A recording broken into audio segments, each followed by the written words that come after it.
एक थिंकिंग एक सोच पैदा होती है भी किते काश मेरे को भी इन्नी माया होंगी,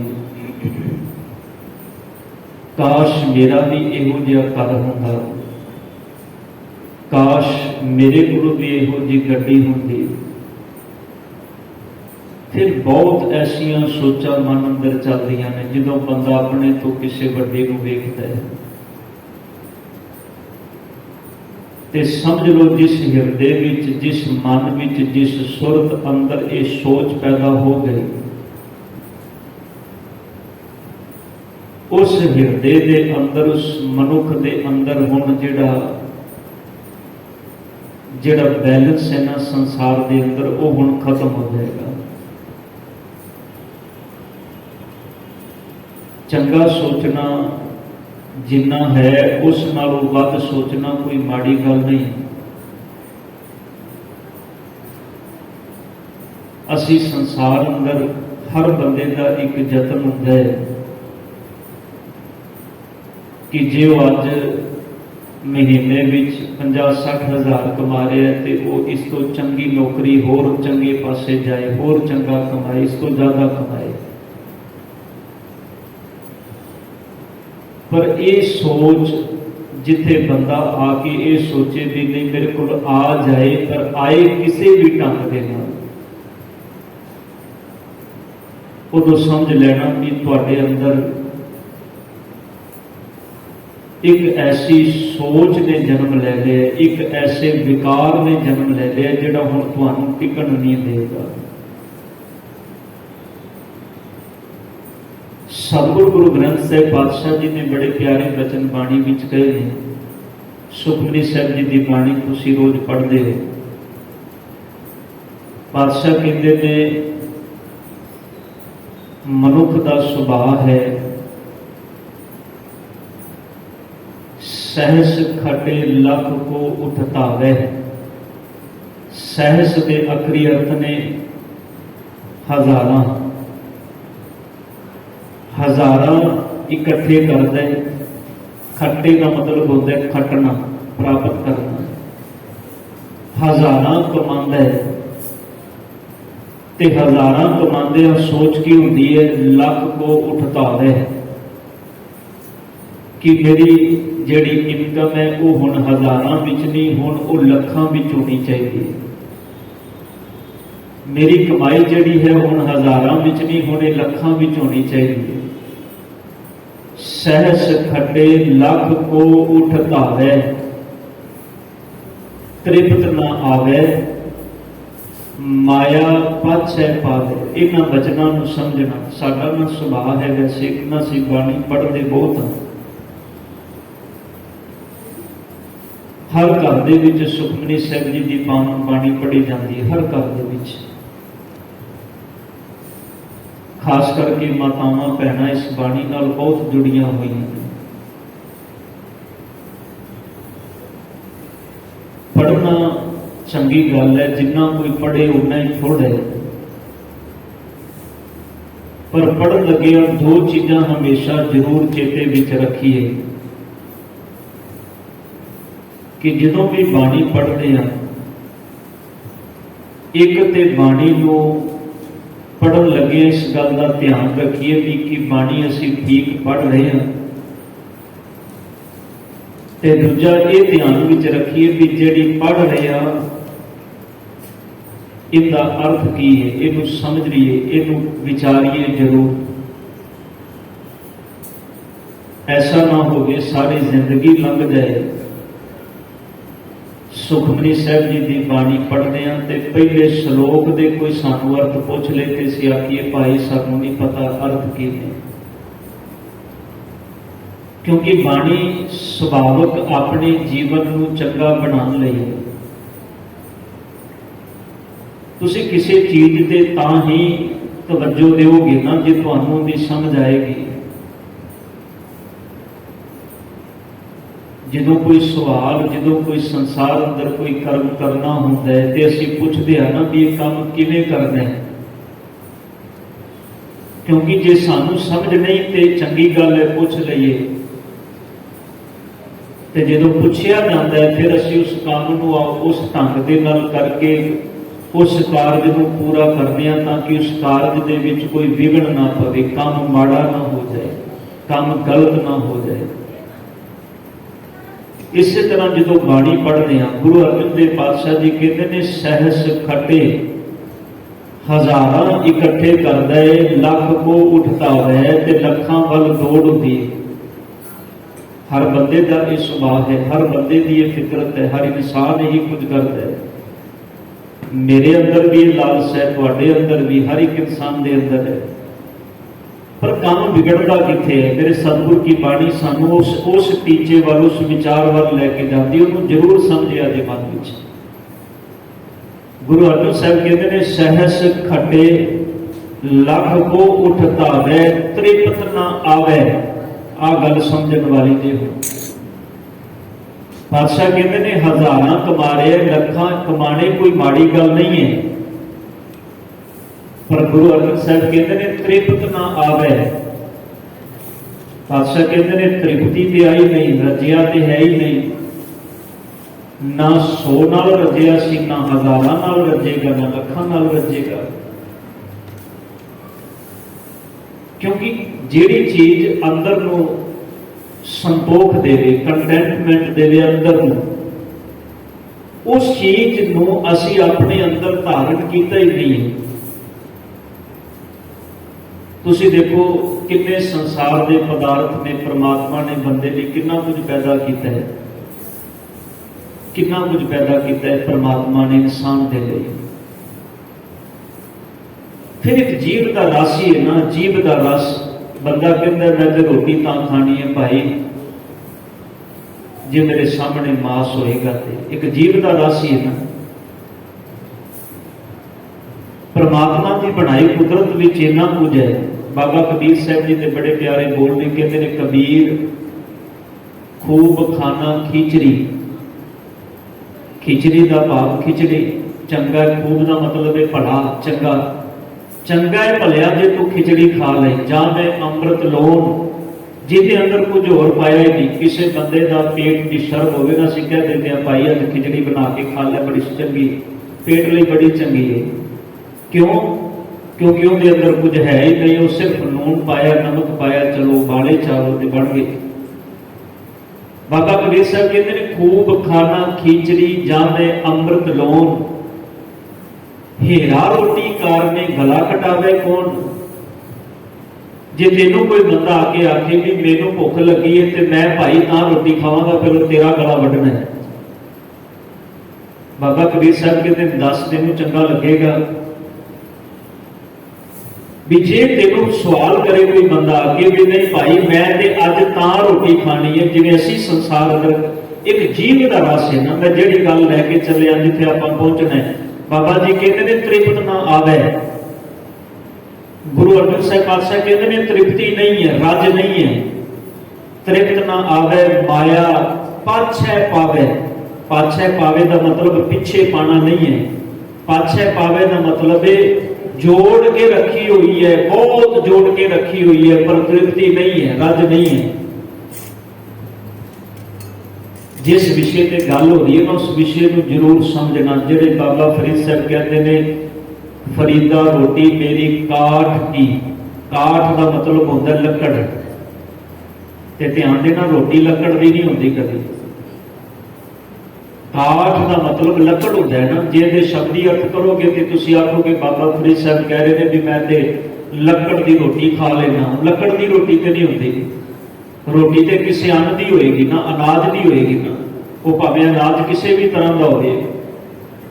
काठ का मतलब है मेहनत, श्रम।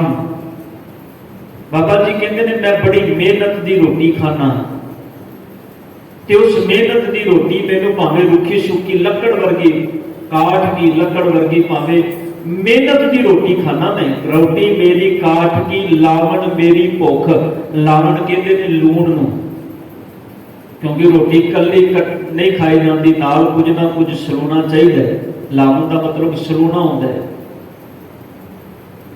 साडे बजुर्ग इस तरह भी कहते होंगे सन, जो नहीं कुछ मिलता सी ना तो कहते सी रोटी ते नमक रख के खा ली होंदा सी।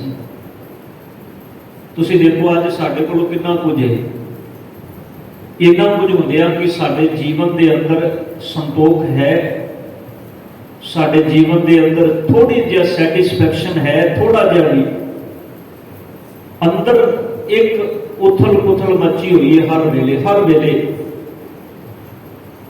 ਸਤਿਗੁਰੂ ਗੁਰੂ ਗ੍ਰੰਥ ਸਾਹਿਬ ਪਾਤਸ਼ਾਹ ਜੀ ਨੇ ਜਿਹੜੇ ਬਚਨ ਕਹੇ ਨੇ, ਬਾਬਾ ਕਬੀਰ ਫਰੀਦ ਸਾਹਿਬ ਜੀ ਕਹਿੰਦੇ ਨੇ, ਲਾਵਣ ਮੇਰੀ ਭੁੱਖ, ਕਹਿੰਦੇ ਨੇ ਜਿਹੜੀ ਮੇਰੀ ਭੁੱਖ ਹੈ ਨਾ, ਭੁੱਖ ਮੈਂ ਉਸ ਭੁੱਖ ਨੂੰ ਹੀ ਲਾਵਣ ਬਣਾ ਲਿਆ, ਲੂਣ ਬਣਾ ਲਿਆ।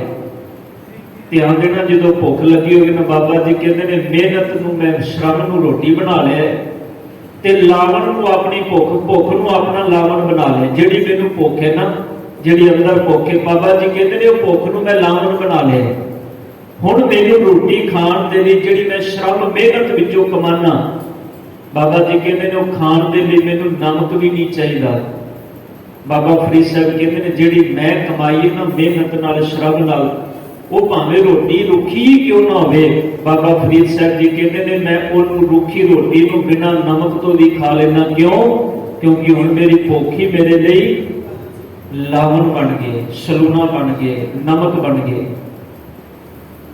ਪਰ ਕਹਿੰਦੇ ਨੇ ਜਿਨ੍ਹਾਂ ਖਾਧੀ ਚੋਪੜੀ, ਜਿਨ੍ਹਾਂ ਬੰਦਿਆਂ ਨੇ ਚੋਪੜੀ ਖਾਧੀ ਹੈ, ਚੋਪੜੀ ਦਾ ਮਤਲਬ ਹੁੰਦਾ ਘਿਓ ਨਾਲ ਚੋਪੜੀ ਹੋਈ, ਤੇ ਹੁਣ ਚੋਪੜੀ ਦੇ ਅਰਥ ਇਹ ਨਾ ਲੈ ਲੈਣਾ ਵੀ ਅੱਜ ਤੋਂ ਘਰ ਜਾ ਕੇ ਰੁੱਖੀ ਰੋਟੀ ਖਾਣੀ ਸ਼ੁਰੂ ਕਰ ਦਈਏ। ਬਾਬਾ ਜੀ ਕਹਿੰਦੇ ਨੇ ਜਿਨ੍ਹਾਂ ਖਾਧੀ ਚੋਪੜੀ ਘਣੇ ਸਹਿਣਗੇ ਦੁੱਖ। ਵੈਸੇ ਚੀਜ਼ਾਂ ਵੀ ਸਰੀਰ ਦੇ ਹਿਸਾਬ ਨਾਲ ਹੀ ਹੁੰਦੀਆਂ ਨੇ। ਇੱਕ ਸਮਾਂ ਹੁੰਦਾ ਹੈ ਬੰਦੇ ਨੂੰ ਇਹਨਾਂ ਚੀਜ਼ਾਂ ਦੀ ਜ਼ਰੂਰਤ ਹੁੰਦੀ ਹੈ, ਡਾਕਟਰ ਵੀ ਕਹਿੰਦਾ ਵੀ ਖਾਓ।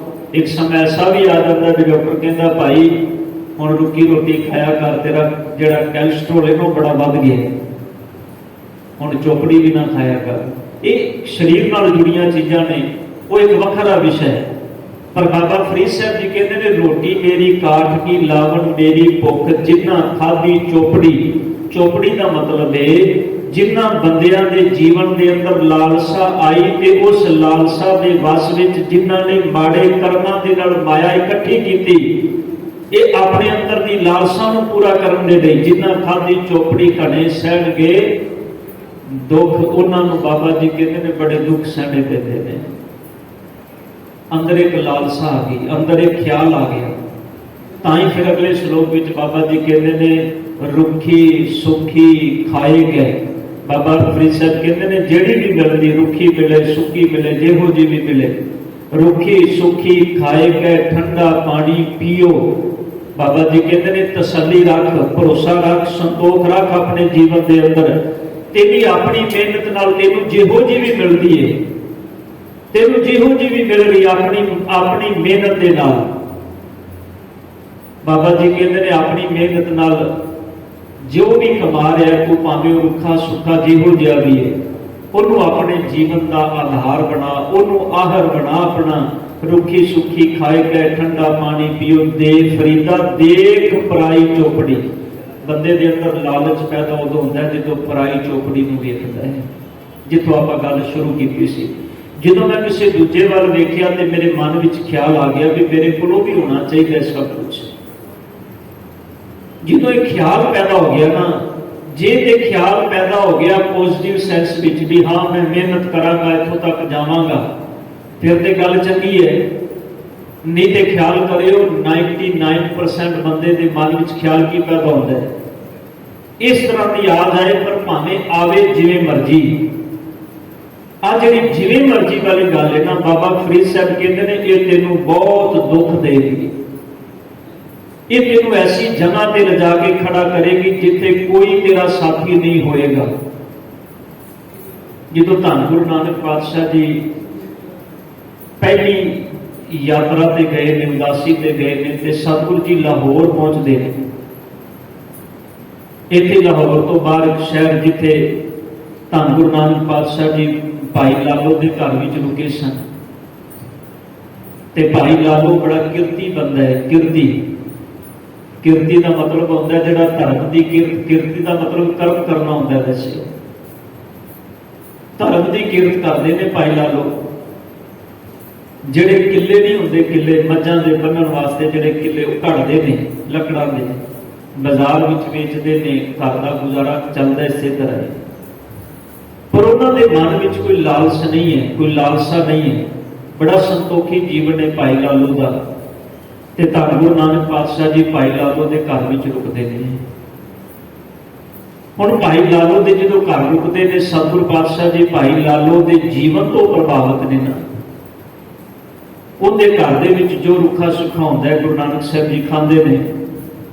हुण दूजे पासे मलक भागोए जिन्हें घर में 36 प्रकार के भोजन बनाए ने, जिन्हें पूरे नगर विच ढिंडोरा पिटवाया भी आ जाओ मेरे घर विच भोजन तैयार है, ब्रह्म भोज बने आओ खाओ। सब लोकाई मलक भागो के घर विच गई। असी कभी इस चीज को नहीं सोचते, ध्यान देना भावें मैं भी तुहाडे विच ही हाँ, कभी इस चीज को नहीं सोचते भी जिहड़ा बंदा सानू खवा रहा है, खवा किस वे विचों किस रस्ते तो आ रहा है। ध्यान देना साडा तो सुभाव है ना, फितरत है ना भी उंज भावें कोई बंदा गुरु घर में आ जाए असीं उस बंदे नूं नहीं तवज्जो देंगे, पर कोई बंदा करोड़ों रुपये लिया के गुरुद्वारे सामने रख दे भी आ मैं देन आया, असीं कभी पूछया भी तू ये जिहड़ा लैके आया कित्थों लैके आया, किवें लैके आया, तेरी कमाई की है।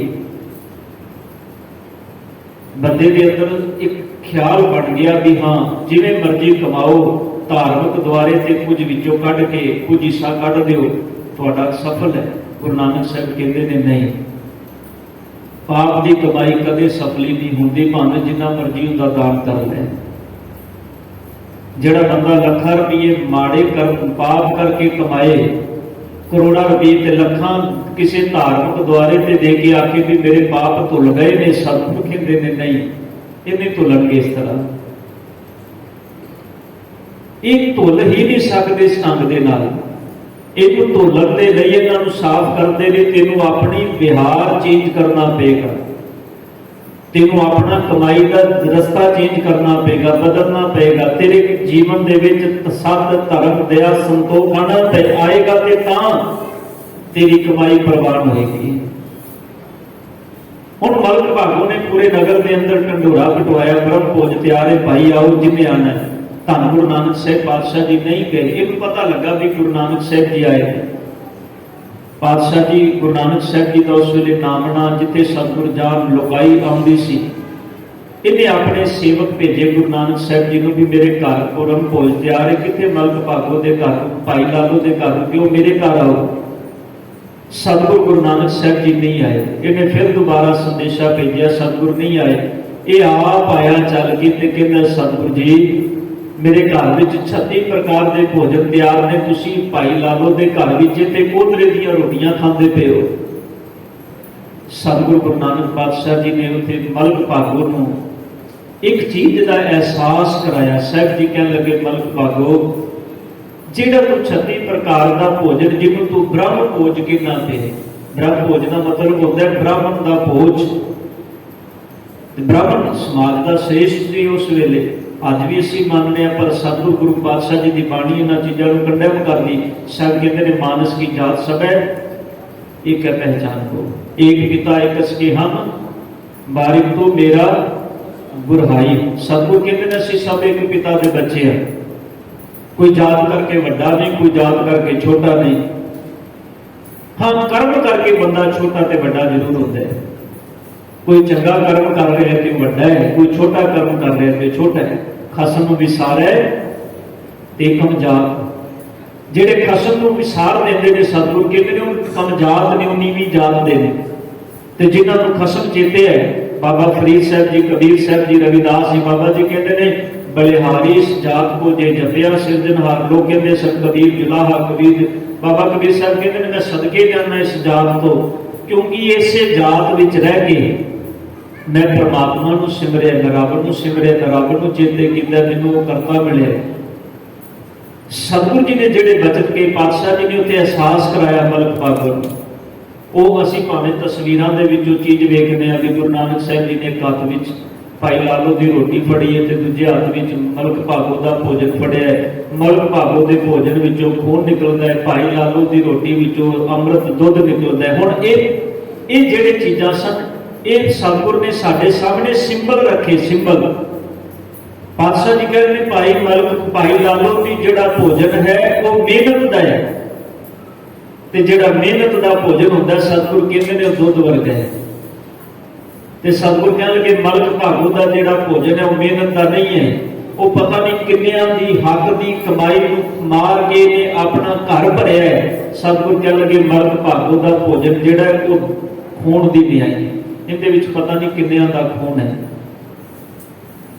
ਹੁਣ ਸਤਿਗੁਰੂ ਜੀ ਸਾਨੂੰ ਅਹਿਸਾਸ ਕਰਾ ਰਹੇ ਨੇ ਵੀ ਜਦੋਂ ਰੋਟੀ ਖਾਣ ਲੱਗੇ ਨਾ ਤੇਰੀ ਥਾਲੀ ਵਿੱਚ ਸਾਹਮਣੇ ਭੋਜਨ ਪਿਆ ਹੋਵੇ ਤੇ ਇਸ ਚੀਜ਼ ਨੂੰ ਆਪਣੇ ਅੰਦਰ ਵਿਚਾਰਿਆ ਕਰ ਵੀ ਇਹ ਮੇਰੀ ਮਿਹਨਤ ਦੀ ਹੈ ਕਿ ਇਹਦੇ ਵਿੱਚ ਵੀ ਅੱਜ ਕਿਸੇ ਦਾ ਮੈਂ ਹੱਕ ਖਾ ਕੇ ਰੋਟੀ ਖਾਣ ਲੱਗਾ। ਜੇ ਤੂੰ ਕਿਸੇ ਦਾ ਹੱਕ ਖਾ ਕੇ ਖਾਣ ਲੱਗਾ ਤੇ ਬਾਬਾ ਨਾਨਕ ਜੀ ਕਹਿੰਦੇ ਨੇ ਫਿਰ ਤੂੰ ਰੋਟੀ ਨਹੀਂ ਖਾ ਰਿਹਾ, ਤੂੰ ਬੰਦੇ ਦਾ ਖੂਨ ਪੀ ਰਿਹਾ। ਹੁਣ ਅਸੀਂ ਸਾਰੇ ਕਹਿੰਦੇ ਵੀ ਨਹੀਂ, ਅਸੀਂ ਸਾਰੇ ਤੇ ਵੈਸ਼ਨਵਾ ਭਾਈ ਵੈਜੀਟੇਰੀਅਨ ਆ, ਬੰਦੇ ਨਹੀਂ ਛੱਡਦੇ, ਅਸੀਂ ਬੰਦਿਆਂ ਦੇ ਬੰਦੇ ਖਾ ਜਾਂਦੇ ਹਾਂ, ਪਰ ਉਂਝ ਅਸੀਂ ਵੈਜੀਟੇਰੀਅਨ ਹਾਂ। ਤਾਂ ਹੀ ਤੇ ਸਤਿਗੁਰ ਨੇ ਬਾਣੀ ਵਿੱਚ ਆਖਿਆ ਸੀ, ਪਾਤਸ਼ਾਹ ਕਹਿਣ ਲੱਗੇ ਦੇਖੋ ਬੰਦੇ ਦੀ ਫਿਤਰਤ, ਬੰਦੇ ਦਾ ਸੁਭਾਅ। ਸਤਿਗੁਰ ਕਹਿੰਦੇ ਨੇ ਇਨਸਾਨ ਦੇ ਹੱਕ ਨੂੰ ਮਾਰ ਕੇ ਖਾ ਜਾਂਦਾ ਹੈ।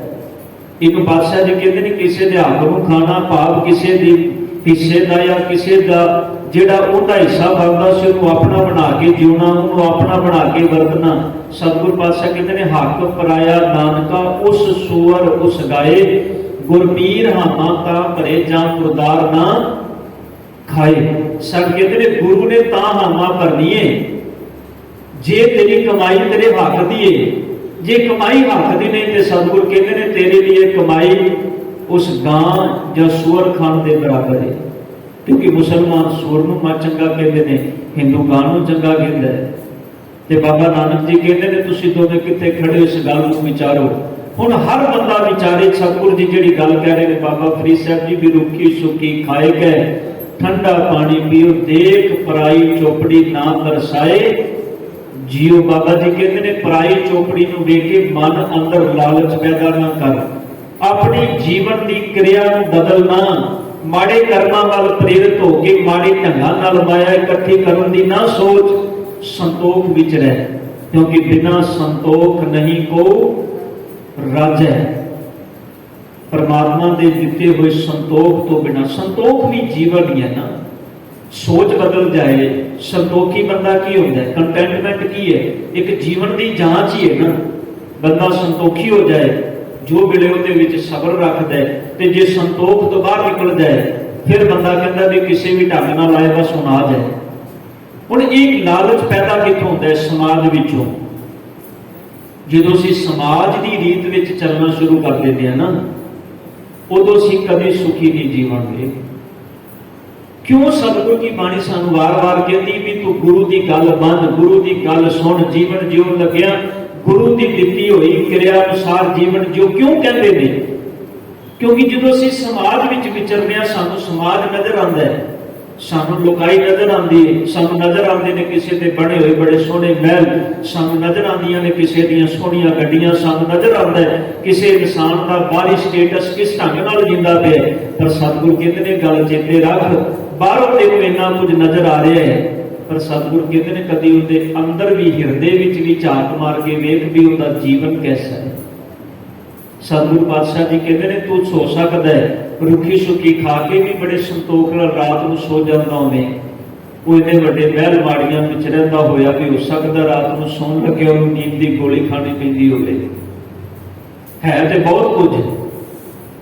ਤਾਂ ਹੀ ਕਿਸੇ ਅਦੀਬ ਨੇ ਬੜੇ ਪਿਆਰੇ ਵਚਨ ਲਿਖੇ ਸਨ, ਕਹਿੰਦਾ ਸੋ ਜਾਤੇ हैं फुटपाथ पर अखबार बिछाकर, मजदूर कभी नींद की गोली नहीं खाते। किसी मजदूर को नींद की गोली खाते वेख्या तुसी? सारा दिन का मेहनत का थकिया टुटिया शाम को जो जिथे पैदा बस उन्हें पता ही नहीं लगता सवेर किदों हो गई। तो जिमें जिमें साडा जीवन विलासता विच जा रहे हैं, बाहर मुखी असीं जिमें प्रभाव विच पैदे जा रहे हैं, ध्यान देना उन्हें कित्थे आके खड़े हो गए। अंदर इन्नी उथल पुथल है, सोच जहन विच भी बंदा सौंदा है तो नींद भी नहीं आती, जिन्होंने डिप्रैशन की बीमारी कहते हैं, फिर वो नींद की गोली खाता है भी नींद आ जाए किते। हुण सतगुरु गुरु ग्रंथ साहिब पातशाह जी ने बड़ा सरल ते सौखा जिहा जीवन दिता है। बाबा फरीद साहब जी ने आज इन्हां 2 श्लोकां दे विच संतोख की परिभाषा साडे सामने रखी है भी बंदिया तेरे सामने जीवन है, तू जीना किवें है? बाबा जी कहते ने फरीदा रोटी मेरी काट की, मेहनत कर श्रम कर, जो तेरी मेहनत है तेरे श्रम है बाबा जी कहते ने उन्होंने अपने जीवन का आधार बना।